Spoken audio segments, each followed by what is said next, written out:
সাধক জীবন ও নারী। লেখক অজিতানন্দ। অধ্যায় ৩। ১৮০০ খ্রিস্টাব্দ।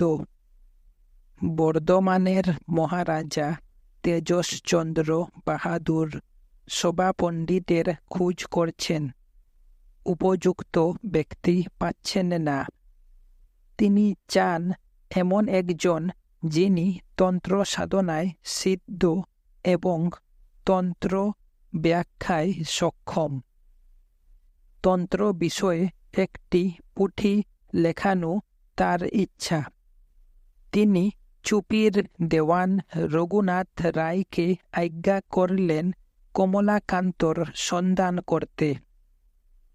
রঘুনাথ রায় অম্বিকায় খোঁজ করে কমলাকান্তকে পেলেন না। তখন চেন্নাই গেলেন। বিশালাক্ষী মন্দির প্রাঙ্গণে পা দিতে দেওয়ান অবাক। এই কমলাকান্ত! দীক্ষিত সাধক কমলাকান্ত পঞ্চমুণ্ডির আসনে নিবাত নিষ্কম্প দীপশিখার ন্যায় স্থির, ধ্যানস্থ। কার ধ্যান করছেন? শিব শক্তির।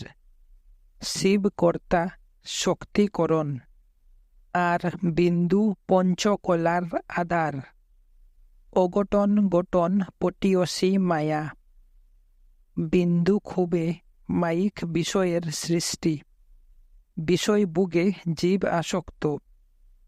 সে শক্তির সহিত নিত্য নিমিলিত শিবকে উপলব্ধি করতে যত্নশীল নয়।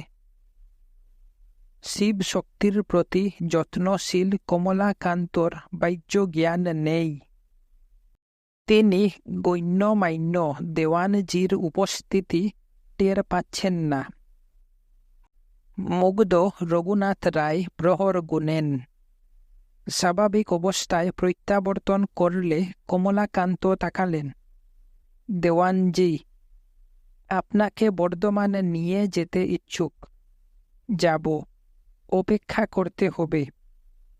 কতক্ষণ? জানি না, ২-৫ বছরও লাগতে পারে। ঠিক আছে। রঘুনাথ রায় চুপি ফিরে গেলেন। আমার জনির মধ্যজাম। শিবাগণ কিছুক্ষণ আগে প্রহর ঘোষণা করেছে। এখন চরাচর স্তব্ধ। জাগতিক শব্দ শোনা যায় না, কিন্তু আছে। বিন্দু ক্ষোভের ফলে যে শব্দের উৎপত্তি তা ৩ প্রকার: সূক্ষ্মনাদ, অক্ষর ও বর্ণ। বর্ণাত্মক শব্দই কানে শোনা যায়। তা এখন নেই, কিন্তু অতীন্দ্রিয় অক্ষর ও সূক্ষ্মনাদ আছে। কমলাকান্ত তা অন্তরে অনুভব করছেন।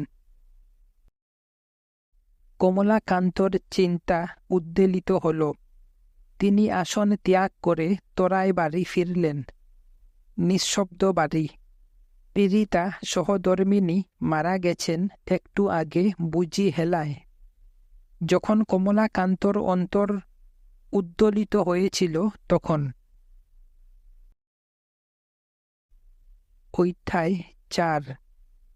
দীর্ঘ ৮ বছর কেটে গেছে। ১৮০৯ খ্রিস্টাব্দ। তন্ত্রসিদ্ধ কমলাকান্তর বয়স এখন প্রায় ৪০। তিনি সুপ্রবুদ্ধ অবস্থায় সুখাসীন।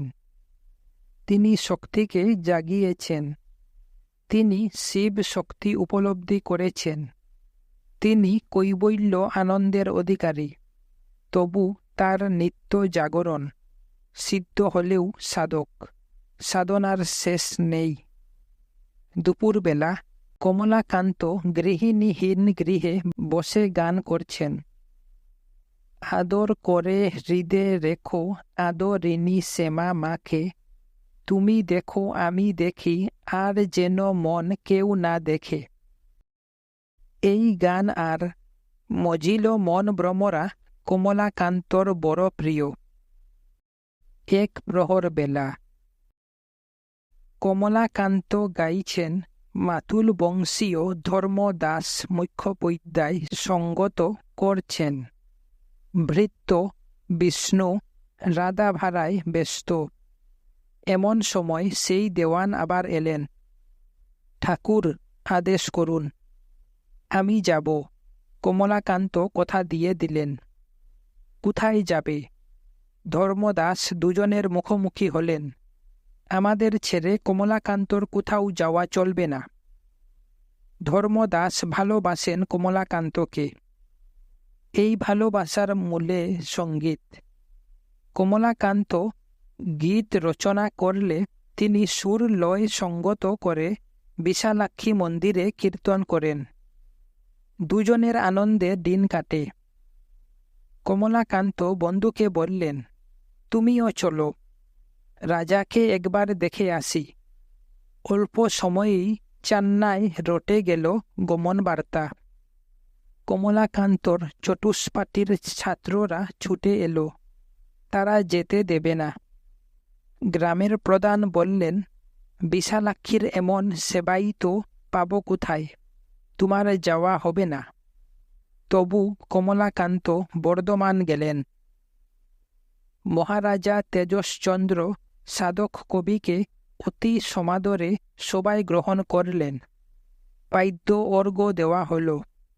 তার বসবার আসন স্থির হয়েছে রাজ সন্নিকটে। রাজসভায় বহু গণ্যমান্য ব্যক্তি, ভূস্বামী, যোদ্ধা, পণ্ডিত, গায়ক উপস্থিত। তারা কমলাকান্তর গুণাবলী শুনলেন। এক পণ্ডিত জিজ্ঞাসা করলেন, কাটুয়ার 4 ক্রুশ পশ্চিমে সিউর গ্রামে কি মহাশয়ের নিবাস? কমলাকান্ত মাথা নাড়লেন।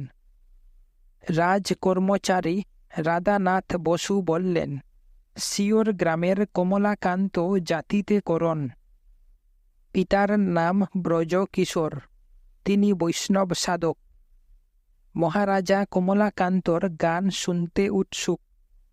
তিনি কমলাকান্তকে স্বরচিত পদ কীর্তন করতে বললেন।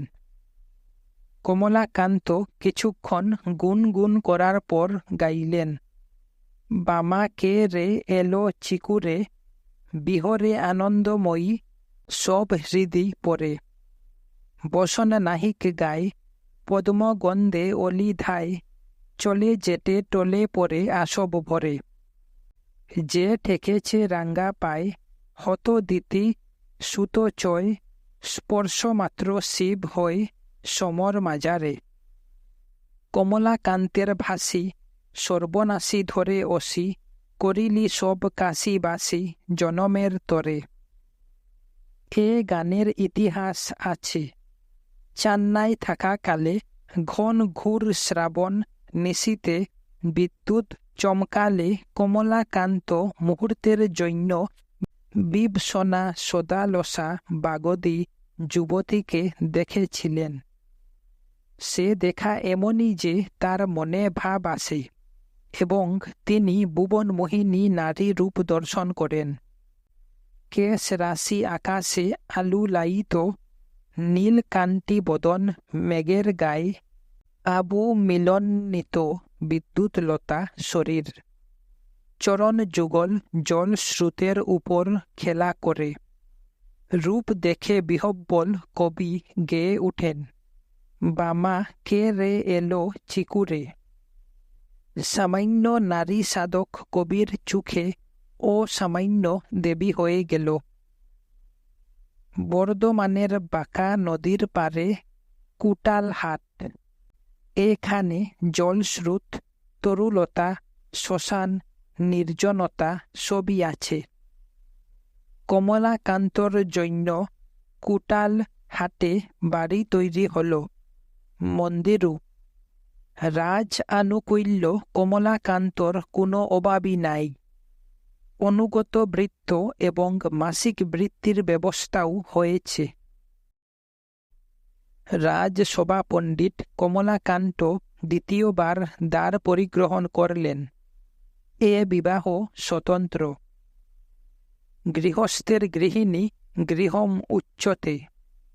আর তন্ত্র সাধকের নাস্তি ভার্যা সমলোকে সহায়ু ধর্ম সংগ্রহে। সাধন সহায়িনী ভার্যা তন্ত্রশাস্ত্রে শক্তি ও প্রিয় অন্তরঙ্গিনী পদবাচ্যা। এবার কমলাকান্ত রক্তাম্বর ধারণ করলেন। তান্ত্রিক সন্ন্যাসী শক্তি গ্রহণ করলে এই বেশ।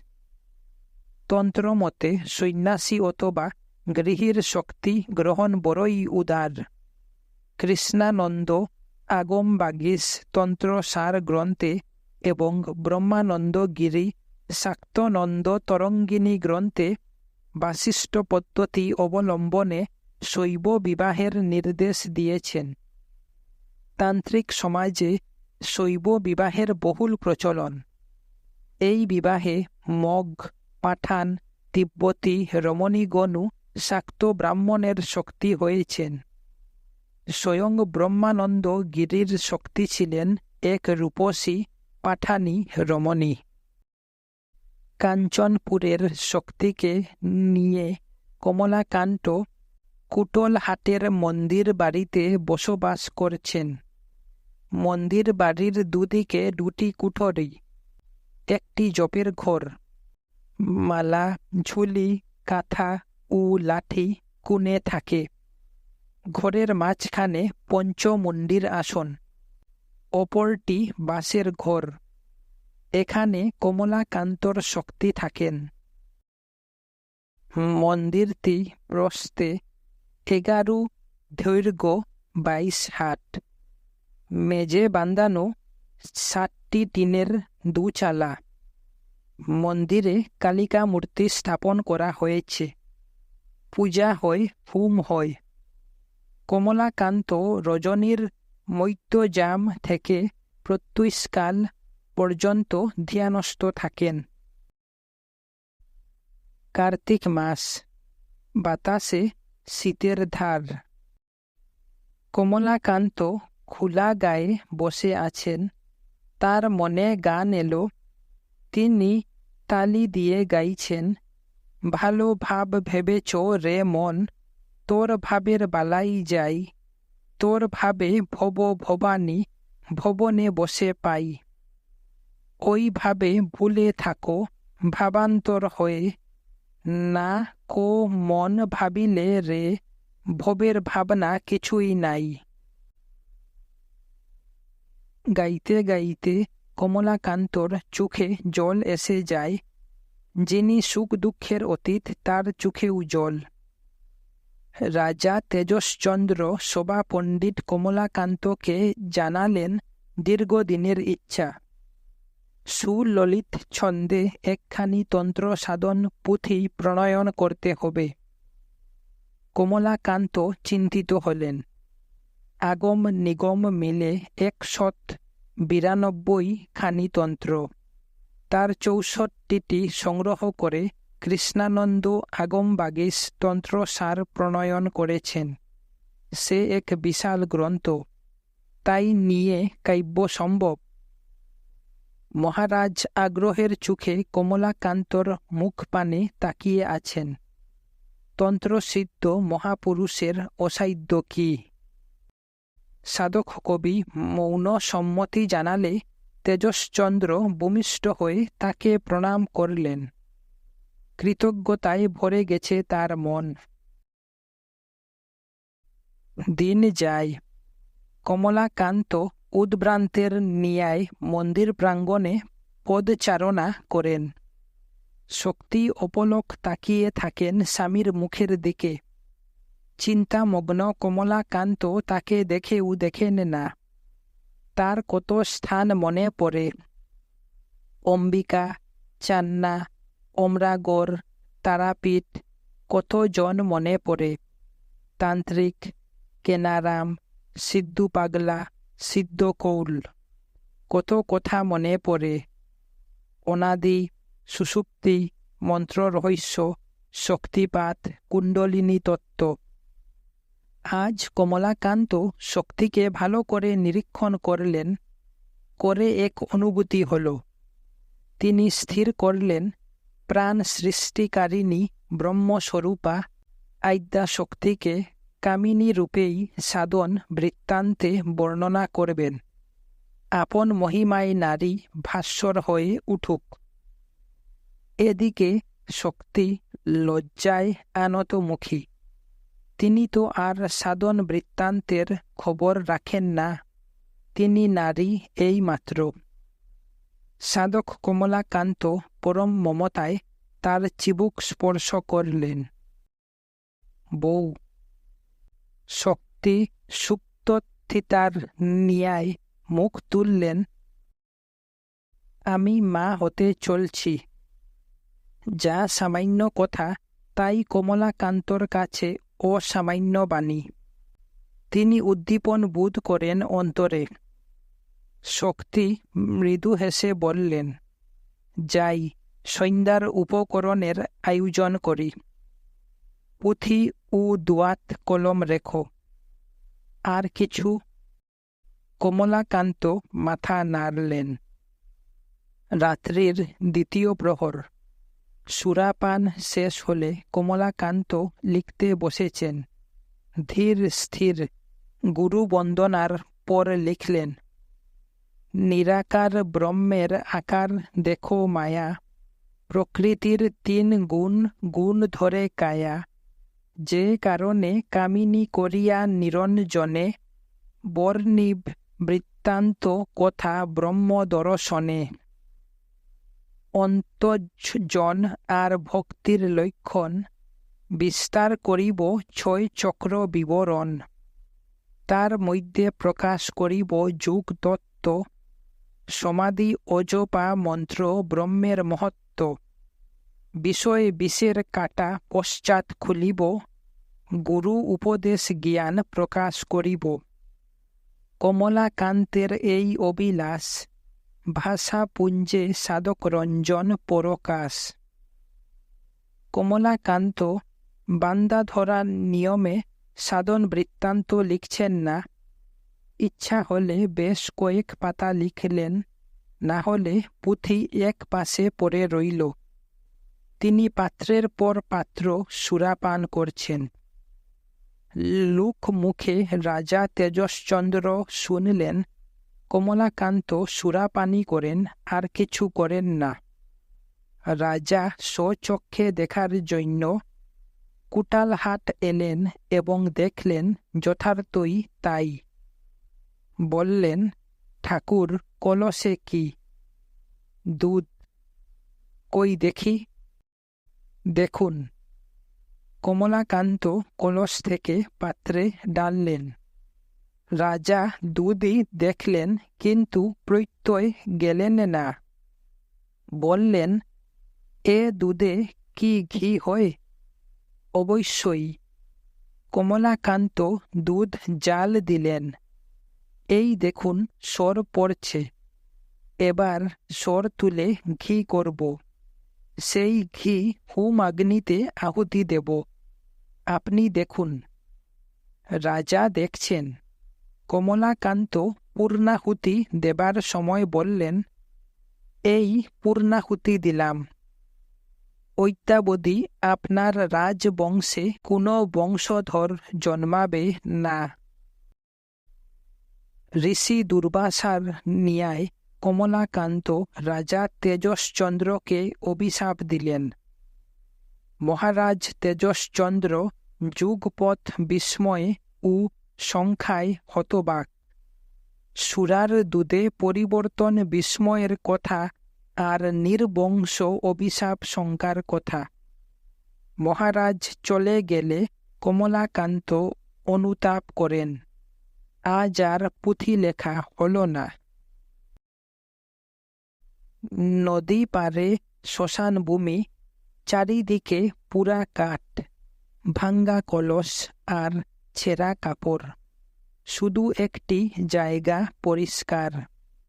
মধ্যরাতে কমলাকান্ত সেই জায়গায় আসন পেতে বসলেন।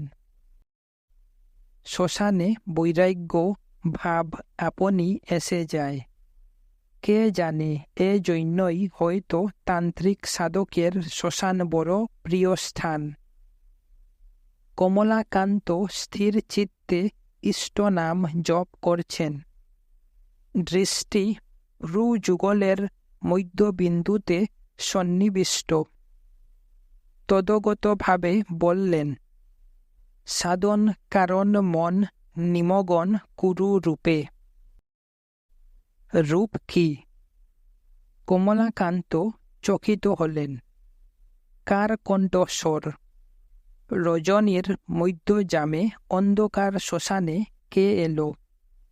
নির্ভীক সাধক উত্তর দিলেন, রূপং বিন্দুং ইতি খ্যাতং।